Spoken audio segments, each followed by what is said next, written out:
News top 9ಗೆ ಸ್ವಾಗತ. ನಾನು ಶುಭಶ್ರೀ ಜೈನ್. ಕಾಂಗ್ರೆಸ್ ಮೇಕೆದಾಟು ಪಾದಯಾತ್ರೆ ರಣಕಹಳೆ ಮೊಳಗಿಸಿದ್ದು ಹೇಗೆ? ಬಿಜೆಪಿ ವಿರುದ್ಧ ಸಿದ್ದು ಬಂಡೆ ಬೆಂಕಿ ಉಗುಳಿದ್ದು ಹೇಗಿತ್ತು? ರ್ಯಾಲಿಯಲ್ಲಿ ಭಾಗಿಯಾದವರಿಗೆ ಊಟದ ವ್ಯವಸ್ಥೆ ಏನು? ಇದೆಲ್ಲವನ್ನು ನೋಡೋಣ ಮೇಕೆದಾಟು ಫೈಟ್ ನ್ಯೂಸ್ ಟಾಪ್ 9ನಲ್ಲಿ. ಮೇಕೆದಾಟು ಪಾದಯಾತ್ರೆ ಮೂಲಕ ಕಾಂಗ್ರೆಸ್ ಪಾಂಚಜನ್ಯ ಮೊಳಗಿಸಿದೆ. ಕಾಂಗ್ರೆಸ್ ಪಾಲಿಗೆ ಜಲಫಿರಂಗಿಯೇ ಅಸ್ತ್ರವಾಗಿದ್ದು ಕನಕಪುರದ ಬಂಡೆ ಡಿಕೆ ಶಿವಕುಮಾರ್ ಪಾದಯಾತ್ರೆ ಸಾರಥ್ಯ ವಹಿಸಿದ್ದಾರೆ. ಪಾದಯಾತ್ರೆ ಮೂಲಕ ಕಾಂಗ್ರೆಸ್ ನಾಯಕರು ಬಿಜೆಪಿ ವಿರುದ್ಧ ಸಮರ ಸಾರಿದ್ದಾರೆ. ರಾಜ್ಯ ರಾಜಕೀಯದಲ್ಲಿ ಜಲಯುದ್ಧವೇ ಆರಂಭ ಆಗಿದ್ದು ಸರ್ಕಾರದ ವಿರುದ್ಧ ಕಾಂಗ್ರೆಸ್ ತೊಡೆತಟ್ಟಿದೆ. 11 ದಿನದ ಹೋರಾಟಕ್ಕೆ ದಶ ದಿಕ್ಕಿನಲ್ಲೂ ಕಹಳೆ ಮೊಳಗಿದೆ. ಬಿಜೆಪಿಗೆ ನೀರು ಕುಡಿಸಬೇಕು ಎನ್ನುತ್ತಲೇ ಕಾಂಗ್ರೆಸ್ ಕಲಿಗಳು ಮಹಾಸಂಗ್ರಾಮ ಸಾರಿದ್ದಾರೆ. ಕರುನಾಡಿನಲ್ಲಿ ಕೊರೋನಾ ಒಮಿಕ್ರಾನ್ ಕಟ್ಟಿ ಹಾಕುವುದಕ್ಕೆ ವೀಕೆಂಡ್ ಕರ್ಫ್ಯೂ ಜಾರಿ ಮಾಡಲಾಗಿದೆ. ಟಫ್ ವೀಕೆಂಡ್ ಕರ್ಫ್ಯೂ ಮಧ್ಯೆಯೂ ಕಾಂಗ್ರೆಸ್ ಮೇಕೆದಾಟು ಪಾದಯಾತ್ರೆ ಆರಂಭ ಆಗಿದೆ. ರಾಜ್ಯ ಸರ್ಕಾರದ ಟಫ್ ನಿಯಮಕ್ಕೆ ಸಡ್ಡು ಹೊಡೆಯುವುದಕ್ಕೆ ಕಾಂಗ್ರೆಸ್ ಕಲಿಗಳು ರಣಕಹಳೆ ಮೊಳಗಿಸಿದ್ದಾರೆ. ದೈಹಿಕ ಅಂತರ ಕಾಯ್ದುಕೊಂಡೇ ಪಾದಯಾತ್ರೆ ಮಾಡಲಾಗ್ತಾ ಇದೆ. ಮತದಾರ ಕೈ ಹಿಡಿಯಲು ಕಾಂಗ್ರೆಸ್ ಹೋರಾಟ ಆರಂಭಿಸಿದ್ದು ಬಿಜೆಪಿ ವಿರುದ್ಧ ಮಹಾಸಮರ ಸಾರಲಾಗಿದೆ. ಕಾಂಗ್ರೆಸ್ ಪಾದಯಾತ್ರೆಗೆ ಘಟಾನುಘಟಿ ನಾಯಕರು ಸಾಥ್ ಕೊಟ್ಟಿದ್ದಾರೆ. ಮೇಕೆದಾಟು ಯೋಜನೆಗೆ ಆಗ್ರಹಿಸಿ ಕಾಂಗ್ರೆಸ್ ರಣಕಹಳೆ ಮೊಳಗಿಸಿದೆ. ಗಿಡಕ್ಕೆ ನೀರು ಹಾಕಿ ನಗಾರಿ ಬಾರಿಸುವ ಮೂಲಕ ಕಾಂಗ್ರೆಸ್ ಪಾದಯಾತ್ರೆಗೆ ಚಾಲನೆ ನೀಡಲಾಯಿತು. ಗಿಡಕ್ಕೆ ಸ್ವಾಮೀಜಿಗಳು, ಚರ್ಚ್ ಫಾದರ್ಗಳು ನೀರು ಹಾಕಿದ್ರು. ಬಳಿಕ ನಗಾರಿ ಬಾರಿಸುವ ಮೂಲಕ ಕಾಂಗ್ರೆಸ್ ಪಾದಯಾತ್ರೆಗೆ ಮಲ್ಲಿಕಾರ್ಜುನ್ ಖರ್ಗೆ, ಸಿದ್ದರಾಮಯ್ಯ, ಡಿಕೆಶಿ ಚಾಲನೆ ಕೊಟ್ಟರು. ರಾಮನಗರ ಜಿಲ್ಲೆಯ ಕನಕಪುರ ತಾಲೂಕಿನ ಸಂಗಮದಲ್ಲಿ ಕಾಂಗ್ರೆಸ್ ಪಾದಯಾತ್ರೆಗೆ ಗ್ರೀನ್ ಸಿಗ್ನಲ್ ನೀಡಿದ್ರು. ಬಿಜೆಪಿ ವಿರುದ್ಧ ಕಾಂಗ್ರೆಸ್ ಕಲಿಗಳು ಮೇಕೆದಾಟು ಪಾದಯಾತ್ರೆ ಬ್ರಹ್ಮಾಸ್ತ್ರ ಪ್ರಯೋಗಿಸಿದೆ. ನಮ್ಮ ನೀರು ನಮ್ಮ ಹಕ್ಕು ಧ್ಯೇಯದೊಂದಿಗೆ ಪಾದಯಾತ್ರೆ ಮಾಡಲಾಗ್ತಾ ಇದೆ. ಕೆಪಿಸಿಸಿ ಅಧ್ಯಕ್ಷ ಡಿಕೆ ಶಿವಕುಮಾರ್, ವಿಪಕ್ಷ ನಾಯಕ ಸಿದ್ದರಾಮಯ್ಯ ನೇತೃತ್ವದಲ್ಲಿ ಪಾದಯಾತ್ರೆ ನಡೀತಾ ಇದೆ. ಕನಕಪುರದ ಸಂಗಮದಿಂದ ಬೆಂಗಳೂರಿನವರೆಗೆ ಜನವರಿ 19ರವರೆಗೆ ಕಾಂಗ್ರೆಸ್ ಪಾದಯಾತ್ರೆ ನಡೆಯಲಿದೆ.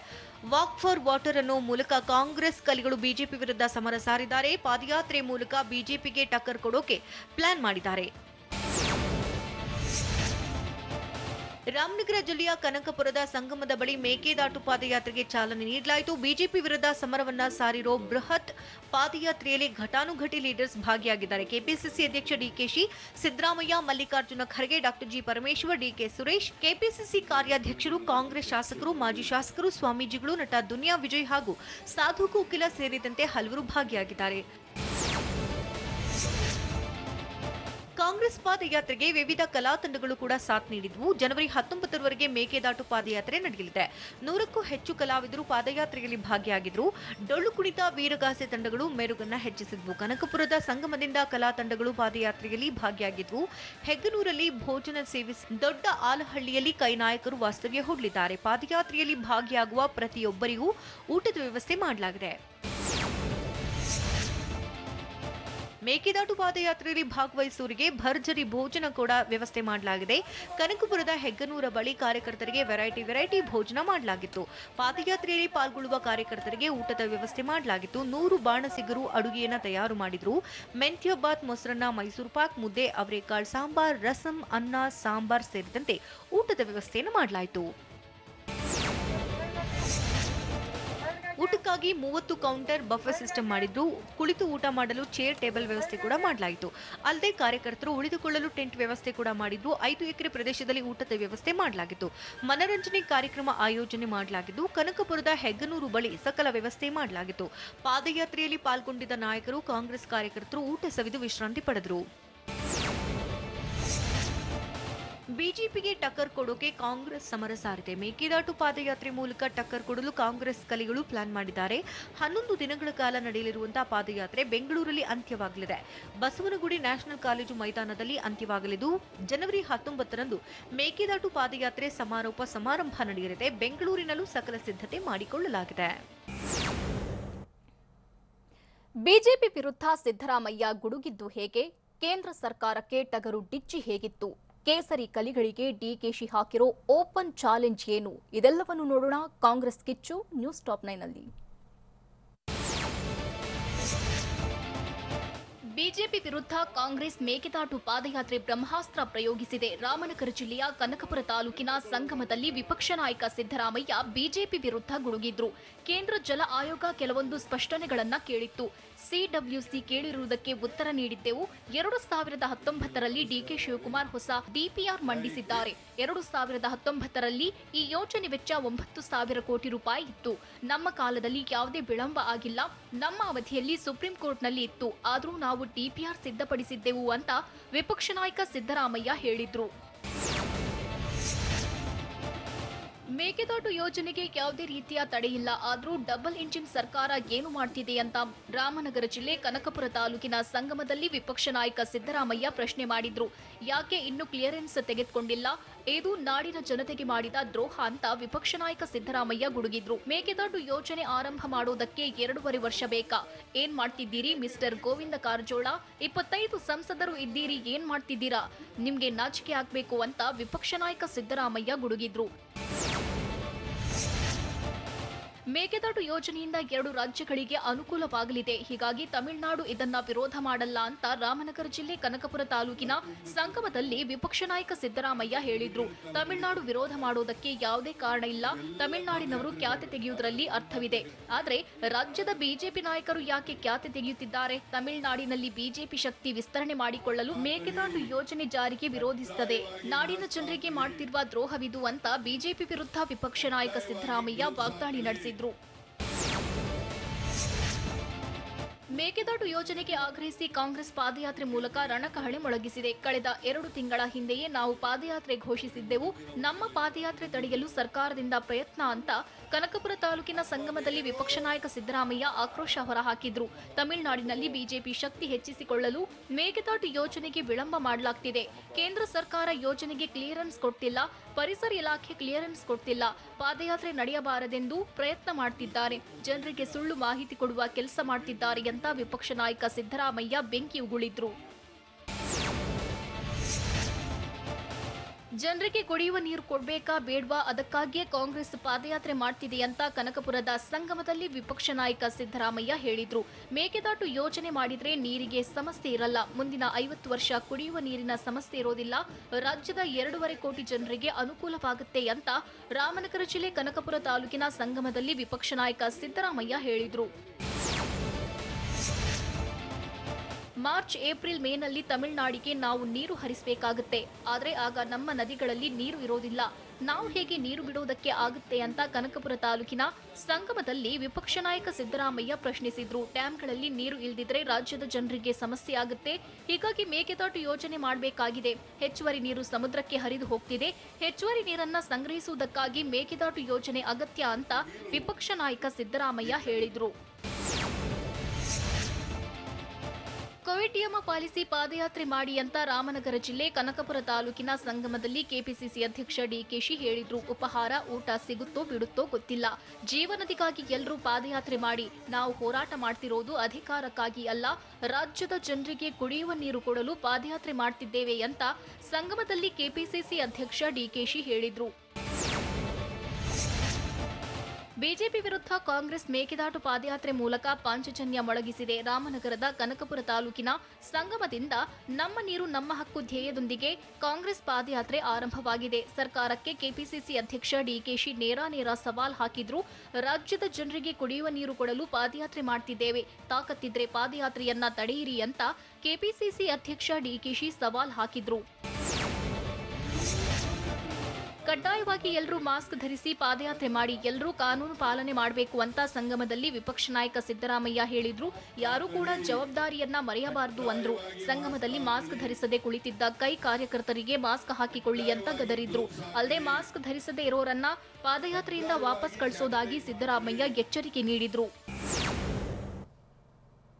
ಕಾಂಗ್ರೆಸ್ ಬಿಜೆಪಿ ನಡುವೆ ಪಾದಯಾತ್ರೆ ಫೈಟ್ ತಾರಕಕ್ಕೇರಿದ್ದು ಹೇಗೆ? ಕೈಪಡೆ ವಿರುದ್ಧ ಕೇಸರಿ ಕಲಿಗಳು ಗುಡುಗಿದ್ದು ಹೇಗೆ? ಕಾಂಗ್ರೆಸ್ ರ್ಯಾಲಿಗೆ ಸಿಎಂ ಬೊಮ್ಮಾಯಿ ಟಕ್ಕರ್ ಹೇಗಿತ್ತು? ಇದೆಲ್ಲವನ್ನು ನೋಡೋಣ ಪಾದಯಾತ್ರೆ ವಾರ್ ನ್ಯೂಸ್ ಟಾಪ್ 9ನಲ್ಲಿ. ಮೇಕೆದಾಟು ಯೋಜನೆಗೆ ಆಗ್ರಹಿಸಿ ಕಾಂಗ್ರೆಸ್ ಪಾದಯಾತ್ರೆ ನಡೆಸುತ್ತಿದೆ. ಈ ಯೋಜನೆಗೆ ರಾಜ್ಯದ ಜನರಿಂದ ಸಂಪೂರ್ಣ ಬೆಂಬಲ ಸಿಗುತ್ತೆ ಅಂತ ರಾಮನಗರ ಜಿಲ್ಲೆಯ ಕನಕಪುರ ತಾಲೂಕಿನ ಸಂಗಮದಲ್ಲಿ ಮಾಜಿ ಕೇಂದ್ರ ಸಚಿವ ಮಲ್ಲಿಕಾರ್ಜುನ ಖರ್ಗೆ ಹೇಳಿದರು. ಕಾರ್ಯಕ್ರಮ ವಿಫಲಗೊಳಿಸಲು ಸರ್ಕಾರ ಎಲ್ಲ ಪ್ರಯತ್ನ ಮಾಡ್ತಿದೆ. ಕಾಂಗ್ರೆಸ್ಗೆ ಕ್ರೆಡಿಟ್ ಸಿಗುತ್ತೆ ಎಂಬ ಕಾರಣಕ್ಕೆ ವಿಫಲಗೊಳಿಸಲು ಯತ್ನಿಸುತ್ತಿದ್ದಾರೆ. ಬಿಜೆಪಿ ಜೆಡಿಎಸ್ ಸೇರಿ ಹಲವರಿಂದ ಕಾಲೆಳೆಯುವ ಯತ್ನ ನಡೀತಿದೆ ಅಂತ ಮಲ್ಲಿಕಾರ್ಜುನ ಖರ್ಗೆ ಆಕ್ರೋಶ ಹೊರಹಾಕಿದ್ರು.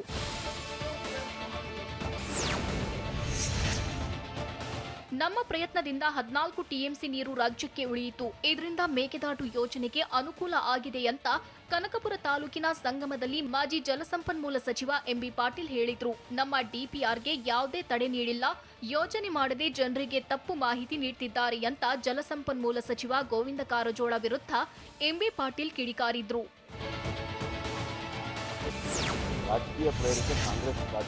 ಇದು ಸ್ಪಷ್ಟವಾಗಿ ರಾಜಕೀಯ ಪ್ರೇರಿತ ಕಾಂಗ್ರೆಸ್ ಪಾದಯಾತ್ರೆ ಅಂತ ಕಾಂಗ್ರೆಸ್ ವಿರುದ್ಧ ಸಿಎಂ ಬೊಮ್ಮಾಯಿ ಗುಡುಗಿದ್ರು. ಪಾದಯಾತ್ರೆಯಿಂದ ನೀರಾವರಿ ಯೋಜನೆಗೆ ಅನುಕೂಲವಾಗಲ್ಲ. ಕೃಷ್ಣಾ ನದಿ ವಿಚಾರವಾಗಿ ಕಾಂಗ್ರೆಸ್ ಯಾತ್ರೆ ಮಾಡಿದ್ರು. ಏನಾಯ್ತು? ಕಾಂಗ್ರೆಸ್ಗೆ ನಿಯಮ ಬೇಕಿಲ್ಲ, ರಾಜಕೀಯ ಮಾತ್ರ ಬೇಕಾಗಿದೆ ಅಂತ ಕಾಂಗ್ರೆಸ್ ಮೇಕೆದಾಟು ಪಾದಯಾತ್ರೆ ವಿರುದ್ಧ ಬೆಂಗಳೂರಿನಲ್ಲಿ ಸಿಎಂ ಬಸವರಾಜ ಬೊಮ್ಮಾಯಿ ಆಕ್ರೋಶ ಹೊರಹಾಕಿದ್ರು.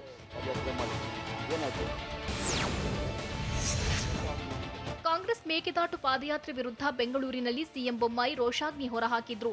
ಕಾಂಗ್ರೆಸ್ ಆಡಳಿತದಲ್ಲಿದ್ದಾಗ ಡಿಪಿಆರ್ ಮಾಡಲು ಆಗಿರಲಿಲ್ಲ, ಬೆಟ್ಟಾಗಿದ್ದು ಇಲಿ ಹಿಡಿಯುವ ಕೆಲಸವನ್ನ ಕಾಂಗ್ರೆಸ್ ಮಾಡಿತ್ತು.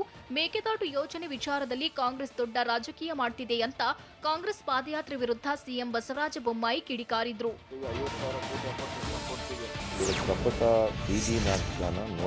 ಕಾಂಗ್ರೆಸ್ನ ಕಪಟ ಬೀದಿ ನಾಟಕ ಜನ ನೋಡ್ತಿದ್ದಾರೆ ಅಂತ ಬೆಂಗಳೂರಿನಲ್ಲಿ ಆರೋಗ್ಯ ಸಚಿವ ಡಾಕ್ಟರ್ ಕೆ ಸುಧಾಕರ್ ರೋಷಾಗ್ನಿ ಹೊರಹಾಕಿದ್ರು. ಈಗ ಪಾದಯಾತ್ರೆ ಮಾಡ್ತಿದ್ದವರು ಅಧಿಕಾರದಲ್ಲಿದ್ರು. 5 ವರ್ಷ ಅಧಿಕಾರದಲ್ಲಿದ್ದಾಗ ಏನು ಮಾಡಲಿಲ್ಲ, ಡಿಪಿಆರ್ ಕೂಡ ಮಾಡಲು ಇವರಿಂದ ಆಗ್ಲಿಲ್ಲ. ಇದೊಂದು ಬೀದಿ ನಾಟಕ.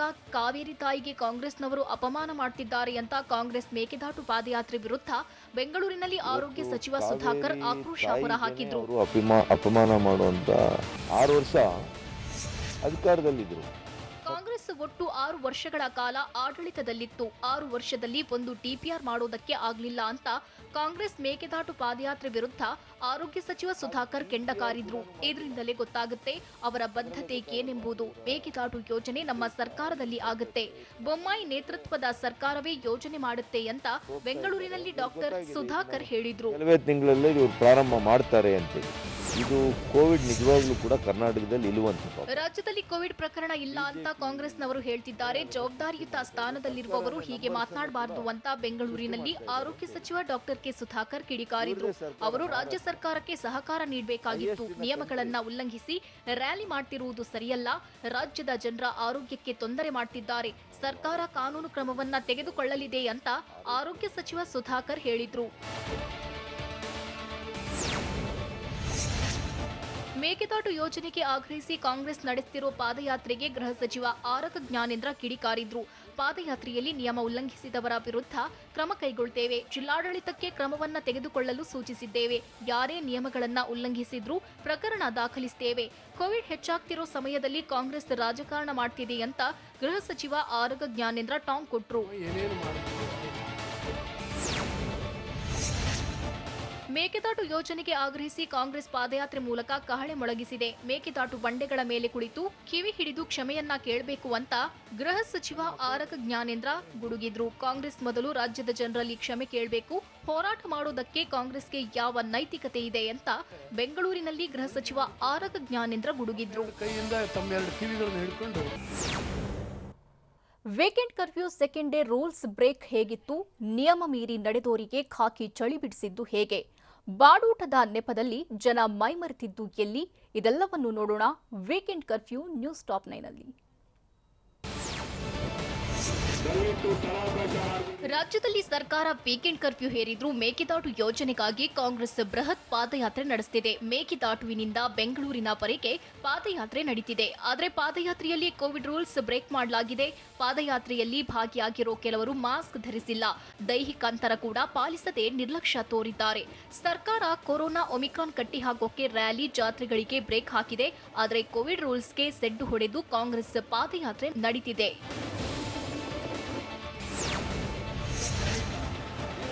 ಕೊರೋನಾ ಕಟ್ಟಿ ಹಾಕೋಕೆ ವೀಕೆಂಡ್ ಕರ್ಫ್ಯೂ ಜಾರಿ ಮಾಡಲಾಗಿದೆ. ಬೆಂಗಳೂರಿನಲ್ಲಿ ವೀಕೆಂಡ್ ಕರ್ಫ್ಯೂ 2ನೇ ದಿನವೂ ಜನರು ಕೋವಿಡ್ ರೂಲ್ಸ್ಗೆ ಗೋಲಿ ಹೊಡೆದಿದ್ರು. ಭಾನುವಾರದ ಬಾಡೂಟಕ್ಕೆ ಪೊಲೀಸರು ಅಡ್ಡಿಪಡಿಸಿದ್ದಕ್ಕೆ ಮಾರ್ಕೆಟ್ ಸರ್ಕಲ್ ಬಳಿ ವ್ಯಕ್ತಿ ವಾಗ್ವಾದ ನಡೆಸಿದ್ದು ಕಂಡುಬಂತು. ಚಿಕನ್ ಖರೀದಿಸೋಕೆ ಬಂದಿದ್ದೇನೆ, ಬೈಕ್ ಬಿಡಿ ಅಂತ ಮಂಜುನಾಥ್ ರಂಪಾಟ ಮಾಡಿದ್ದಾನೆ. ಪೊಲೀಸರು ಬೈಕ್ ಸೀಸ್ ಮಾಡ್ತಿದ್ದಂತೆ ಎಲ್ಲವನ್ನೂ ಸೀಸ್ ಮಾಡಿ ಅಂತ ಚಿಕನ್ ಕೊಳ್ಳಲು ಬಂದಿದ್ದ ವ್ಯಕ್ತಿ ಆಕ್ರೋಶ ಹೊರಹಾಕಿದ್ದು ಕಂಡುಬಂತು.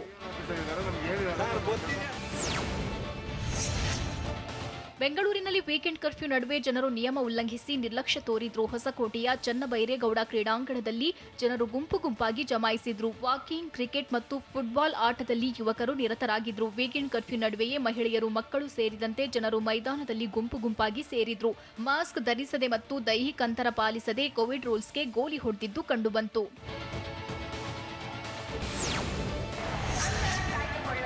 ರಾಯಚೂರಿನಲ್ಲಿ ಬೆಳ್ಳಂಬೆಳಗ್ಗೆ ಪೊಲೀಸರು ಫೀಲ್ಡ್ಗೆ ಇಳಿದಿದ್ರು. ವೀಕೆಂಡ್ ಕರ್ಫ್ಯೂ ರೂಲ್ಸ್ ಉಲ್ಲಂಘಿಸಿ ಬೇಕಾಬಿಟ್ಟಿ ಓಡಾಡ್ತಿದ್ದೋರಿಗೆ ಪೊಲೀಸರು ಲಾಠಿ ರುಚಿಯನ್ನ ತೋರಿಸಿದ್ರು.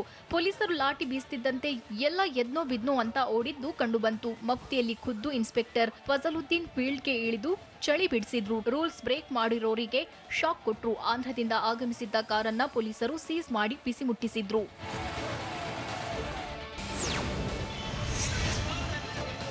ವೀಕೆಂಡ್ ಕರ್ಫ್ಯೂ ನಡುವೆಯೂ ಕೋಲಾರದಲ್ಲಿ ರೂಲ್ಸ್ಗೆ ತಿಲಾಂಜಲಿ ಹಾಡಲಾಗಿತ್ತು. ಸಂಡೆ ಆಗಿದ್ರಿಂದ ಕೋಳಿ ಮಾರಾಟ ಜೋರಾಗಿತ್ತು. ಕೋಲಾರದ ಅಮ್ಮವಾರಿ ಪೇಟೆಯ ಸರ್ಕಲ್ನಲ್ಲಿ ನಾಟಿ ಕೋಳಿಗಳನ್ನ ಖರೀದಿಸಲು ಜನರು ನಾಮುಂದು ತಾಮುಂದು ಅಂತ ಮುಗಿಬಿದ್ರು. ಕರ್ಫ್ಯೂ ರೂಲ್ಸ್ಗಳನ್ನ ಮರೆತು ನಾಟಿ ಕೋಳಿಗಳ ಖರೀದಿಯಲ್ಲಿ ಬ್ಯುಸಿಯಾಗಿದ್ರು. ದೈಹಿಕ ಅಂತರ ಪಾಲಿಸದೆ, ಮಾಸ್ಕ್ ಧರಿಸದೆ ಜನರು ರೂಲ್ಸ್ ಬ್ರೇಕ್ ಮಾಡಿದ್ರು.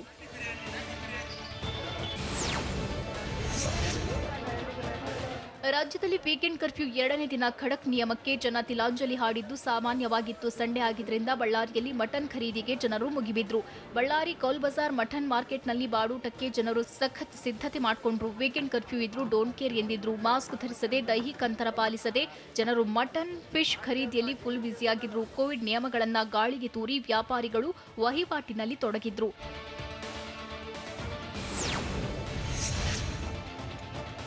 ವಿಜಯನಗರ ಜಿಲ್ಲೆಯಲ್ಲೂ ವೀಕೆಂಡ್ ಕರ್ಫ್ಯೂ ರೂಲ್ಸ್ ಬ್ರೇಕ್ ಮಾಡಲಾಗಿತ್ತು. ಹೊಸಪೇಟೆ ತರಕಾರಿ ಮಾರ್ಕೆಟ್ನಲ್ಲಿ ಮಾಸ್ಕ್ ಧರಿಸದೆ, ದೈಹಿಕ ಅಂತರವನ್ನ ಮರೆತು ವ್ಯಾಪಾರ ವಹಿವಾಟು ನಡೆಸಲಾಯಿತು. ತರಕಾರಿ ಖರೀದಿಯಲ್ಲಿ ಜನರು ಬ್ಯುಸಿಯಾಗಿದ್ರು.